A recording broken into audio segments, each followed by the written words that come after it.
क्या देश में फिर से कोरोना जैसी स्थिति बन सकती है? वेल ये सवाल अभी सभी के मन में उठे हुए हैं। नमस्कार दोस्तों, मैं हूं हरिओम राठौर। देश में इस समय एक बयान अचानक हलचल मचा दी है। पेट्रोल पंप पर भीड़ की खबरें, सोशल मीडिया पर तेज़ी से फैलती हुई अफवाहें और इसी बीच संसद में दिया गया एक बड़ा बयान। जब प्रधानमंत्री नरेंद्र मोदी ने यह कहा कि कोरोना जैसी स्थिति बन सकती है, तो हर कोई यही सोचने लगा कि क्या फिर से लॉकडाउन लगने वाला है और क्या फिर हम सबको घरों में बंद होना पड़ेगा या फिर इसके पीछे कोई और बड़ी सच्चाई छुपी है। आज के इस वीडियो में हम आपको पूरी सच्चाई बताने वाले हैं, बिना किसी डर और बिना किसी अफवाह के। सबसे पहले समझते हैं आखिर प्रधानमंत्री ने क्या कहा। संसद में बोलते हुए उन्होंने साफ किया कि दुनिया में इस समय जो हालात बन रहे हैं, खासकर मिडिल ईस्ट यानी वेस्ट एशिया में बढ़ता तनाव, वो भारत के लिए चुनौती बन सकता है। और इसी वजह से उन्होंने कहा है कि हमें कोरोना जैसी तैयारी रखनी चाहिए। ध्यान दीजिए, उन्होंने कहीं भी लॉकडाउन शब्द का इस्तेमाल नहीं किया, बल्कि तैयारी, सतर्कता, एकजुटता की बात कही। अब यहाँ महत्वपूर्ण एक तथ्य समझना जरूरी है कि भारत अपनी ज़रूरत का लगभग 85% कच्चा तेल बाहर से आयात करता है और मिडिल ईस्ट दुनिया का सबसे बड़ा तेल सप्लायर क्षेत्र है। ऐसे में अगर वहाँ कोई बड़ा संकट आता है तो उसका सीधा असर भारत पर पड़ सकता है। यही असली चिंता अब सवाल उठाता है, क्या पेट्रोल खत्म होने वाला है? क्या सच में पेट्रोल पंप पर लंबी लाइनें लग रही है? तो सच्चाई ये है कि कुछ जगहों पर लोगों ने अफवाहों के कारण घबराकर ज़्यादा पेट्रोल भरवाना शुरू कर दिया है, लेकिन सरकार या ऑयल कंपनियों की तरफ से किसी भी तरह की कमी की कोई आधिकारिक घोषणा नहीं की गई है। भारत के पास इमरजेंसी फ्यूल रिजर्व मौजूद है जो कई दिनों तक देश की ज़रूरत को पूरा कर सकते हैं। यानी समस्या पेट्रोल की नहीं बल्कि डर की है। अब सबसे बड़ा सवाल यह है कि क्या लॉकडाउन लग सकता है? इसका सीधा जवाब है नहीं।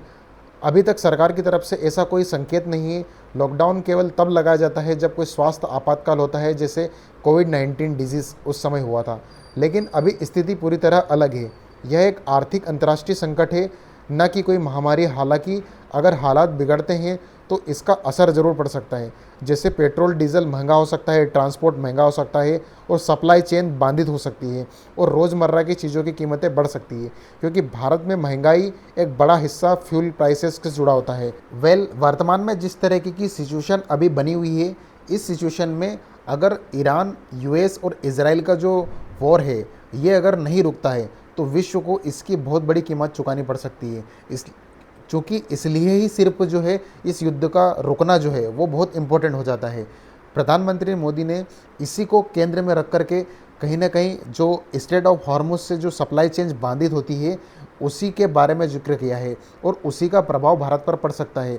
तो उस सिचुएशन से निपटने के लिए कहीं ना कहीं भारत सरकार जो है पूर्णतः प्रयास कर रही है और कहीं किसी भी तरीके की जो पैनिक सिचुएशन है उससे डरने की कोई आवश्यकता नहीं है।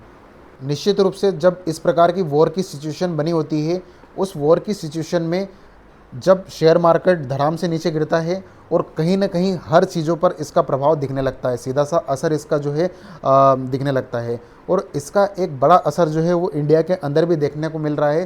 कहीं ना कहीं सप्लाई चेन में बाधित होने के कारण लोग पैनिक कर रहे हैं और कहीं ना कहीं इसी वजह से जो है अत्यधिक भीड़ और अत्यधिक जो है गैस की किल्लत जो है ना होते हुए भी इसको बढ़ावा दिया जा रहा है।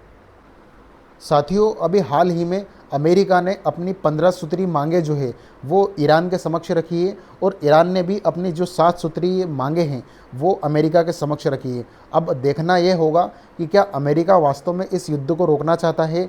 अमेरिका ने जिस तरीके से अपनी मिलिट्री बेसेस को खोया है, कहीं ना कहीं एक तरीके से बड़ा नुकसान जो है अमेरिका ने झेला है। इसी के चलते अमेरिका जो है कहीं ना कहीं 5 दिनों तक जो है अपने वॉर को, यानी कि किसी प्रकार का जो अटैक है वो ईरान के ऊपर अमेरिका नहीं करेगा, उसने रोकने की बात कही है। तो कहीं ना कहीं अमेरिका एक तरीके से टेबल टॉक पर आना चाहता है और इजराइल के साथ मिलकर के जो है ईरान से बात करना चाहता है। और ईरान जो है अपनी 7 सूत्री मांगों के समक्ष जो है वो पेश हो गया और किसी भी तरीके का समझौता करने को जो है तैयार नहीं है। तैयार सिर्फ उन्हीं की शर्तों पर है जो उन्होंने 7 सूत्री मांगे रखी है, जिसमें कहीं ना कहीं जितना नुकसान जो ईरान का हुआ है उसकी भरपाई हो और उसी के साथ जो उनकी इम्पोर्टेंट जो शर्तें हैं, यानी कि आगे भविष्य में किसी प्रकार का अटैक ईरान पर न हो, इस तरीके की जो सिक्योरिटी वाली जो शर्तें हैं वो ईरान रख रहा है।